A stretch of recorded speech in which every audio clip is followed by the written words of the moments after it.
Maybe not. What's up, guys? I'm Hunter, and here we are to talk about whether or not Hiromi, the judge of destiny, the controller of fate, he who held the executioner's blade in his hands, whether or not he deserved more in the narrative of Jujutsu Kaisen. We have a whole lot to talk about in oh so little time, so let's not waste any more time, and let's hop right into it. Editing me, are you ready? 3, 2, 1, go. What's up, guys? That guy with a pencil here. Fun fact, I do happen to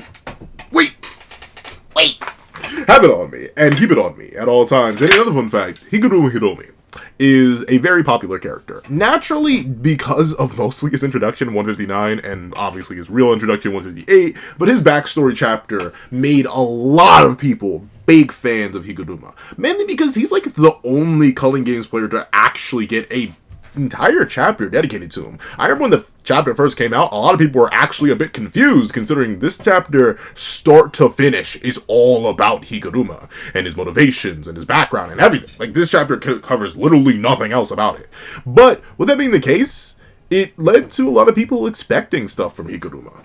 And no, stuff was I'm not going to say too highbrow. Like, most people didn't think Higuruma was going to do too much, especially considering just the nature and time where he was introduced into the narrative. Like, sure, he was introduced relatively in the middle of the narrative, I'd say, based on the fact that he was introduced in 158, and at the current time of the manga, we're on 262. So maybe people were expecting something like in the long run, if you think we're about halfway through the manga at that point, and then Higuruma had something more. But of course, these hopes and dreams were readily squashed once he actually went 1-to-1 with the king of curses, Hiromi, and ended up looking like this. Yeah, Hiromi. He kinda didn't really get to do much in terms of this big bad final battle, except that's a lie. He did take away Kamutoke. Like, absolutely. The thing's just gone. Like, legitimately, Kamutoke got introduced for Sukuna, and then Higuruma was like, yo, what if you didn't have that, though? And, like, completely took it away. Instantaneously. With that being the case, of course, this left Sukuna with Shrine, but, like, at least they could nerf Shrine's output. And when you look at Higuruma in the grand narrative scheme, that's literally all he's done. He helped use you with some character development. He revealed how his ability worked. He took away Kamutoke, and then he got. Like, that's it. Bro didn't really do much, like, at all. But thanks to that, and thanks to his popularity due to the 159 chapter, a lot of people did want more from him. He's very similar, ironically enough, to another character who's introduced in chapter 158. Another character who kind of just gets reduced down to their plot utility, Kashimo Hajime. A lot of people, myself included, really wanted a lot from Kashimo. And a lot of people really wanted a lot from Higuruma.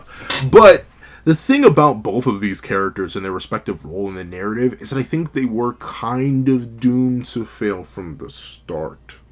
Mainly because of how they're introduced and what is set up in the future for them. When Higuruma is introduced, along with Kashimo Hajime, remember why they're introduced. These two just have the highest amount of points in the Culling Games. Kashimo Hajime introduces himself by making an entirely different role after slaughtering somebody and burning 100 points, and Hiromi also has 100 points.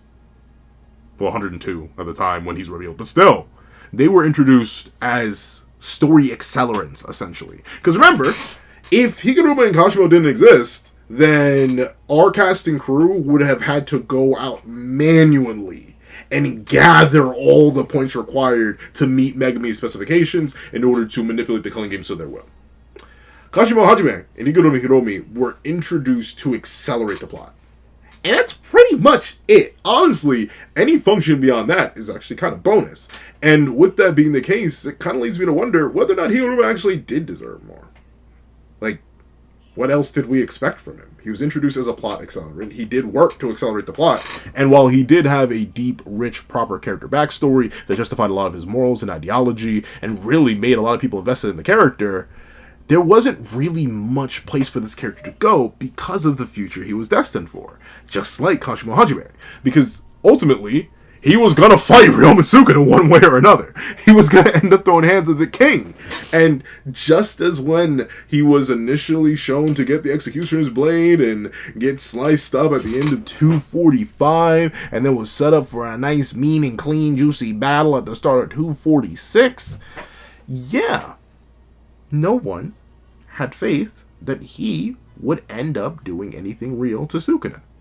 Because, unfortunately, Higuruma, kind of like Kashima, once again, now I think about it, these two characters are really, really similar.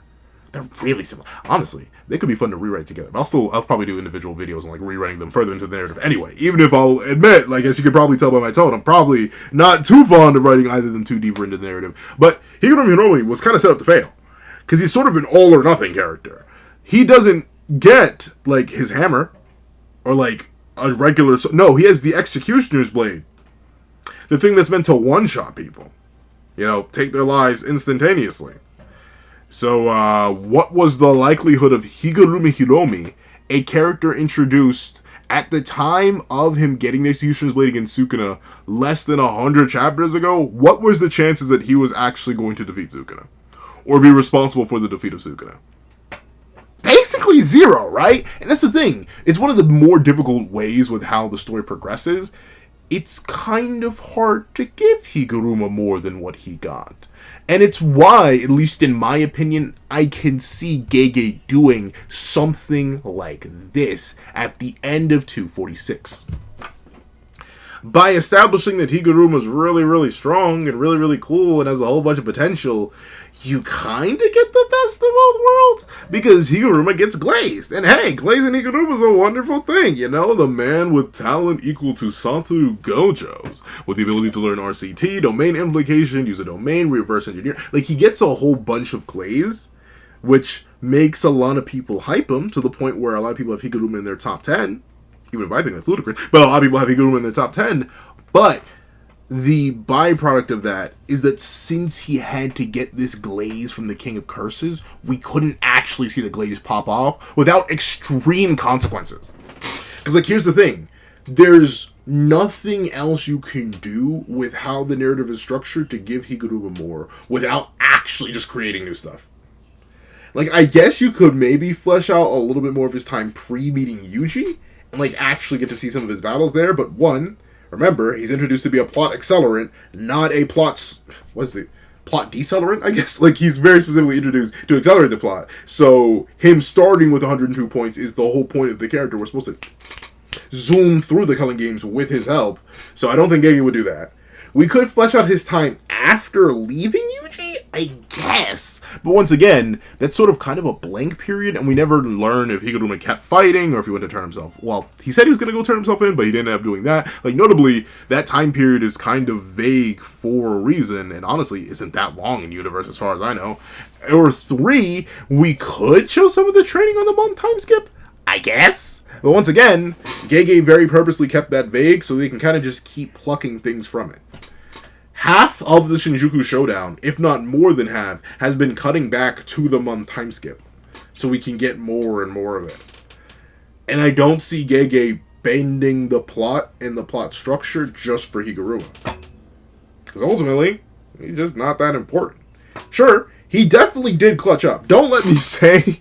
Don't let me delude you into thinking that Higuruma's worthless. Like I said, being a plot accelerant is important. If you remove Higuruma or Kashimo from the narrative, the Culling Games balloons in length. Even with the crazy numbers Yuta was racking up, like what? In the first morning he entered a barrier, he had slaughtered 7 sorcerers and gotten to 35. He would have to hunt down way more sorcerers on his own if he didn't have those points. And obviously that's the same thing for Ryu and Earl, but they're getting their own videos.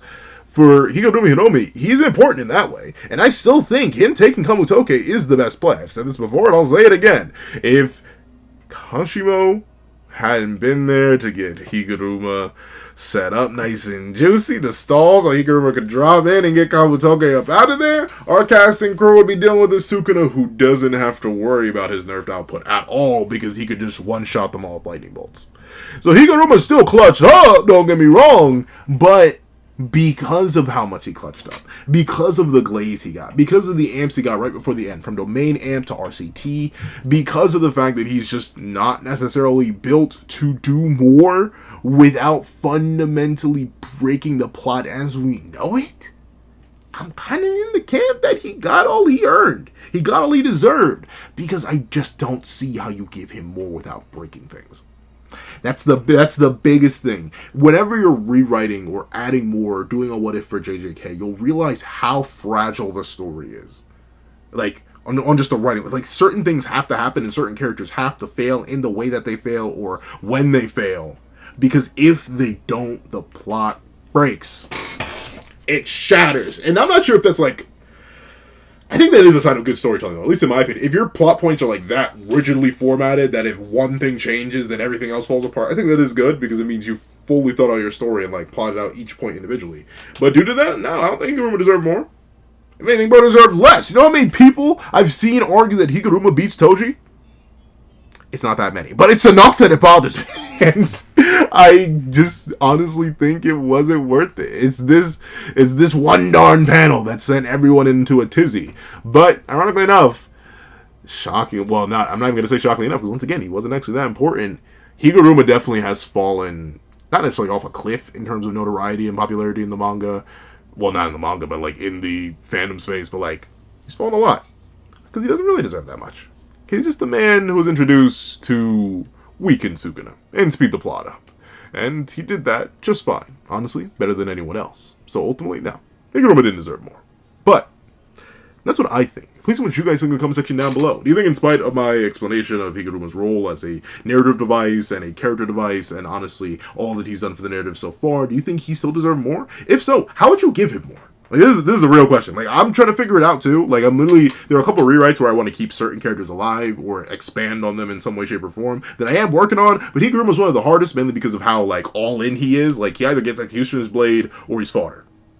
I'll go into that more in depth in another video. But still, it's that alone. So if you can think of more for Higuruma, please let me know in the comment section down below. But if you made it all the way to the end of this video, please leave the man of judges. I know it's like 4 words. I know y'all are getting sick and tired of me. But the man of judges in the comment section down below. I'd like to thank you so much for watching. Please remember to leave a like, share, comment, and subscribe. And make sure that little notification bell so you don't miss out on any videos that come to the channel. Also, I do happen to have a Patreon down below where you can support me for as low as $1 a month. Get things like exclusive videos, early content, and more. Also, now become a member of the channel for as low as $3 a month to get the same perks and more. Some of those perks will include the live reaction to the very next chapter of Jujutsu Kaisen, ad free variations of all my videos, and if you become a $25 patron or a $25 member, you can order whatever video you want. Also, I do have a link to my Ko-Fi in the description down below where you can drop 5 beans for a short video, 25 beans for a long video, or any beans at all. Any support is always greatly appreciated. Now, I'd like to thank you so much for watching once again, and I hope you guys have a wonderful day. This is That Guy with the Pencil, writing off.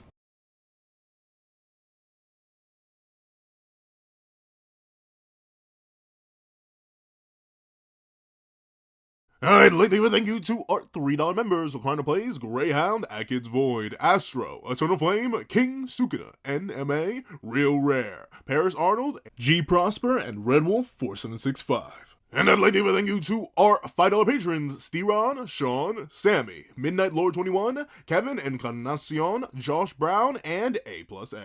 And I'd like to give a thank you to our $7 patrons: Autumn Mornings Lazo and Fine. And I'd like to give a thank you to our $10 members, Robbie Uchiha and Jay Warrior. And I'd like to give another thank you to our $10 patrons, Panda Goat, Metal Solid Crisis, Joaquin Munoz, and Joaquin Munoz, along with Idemokami. And I'd like to give a final gargantuan thank you to our $25 patron, Calvin Elder.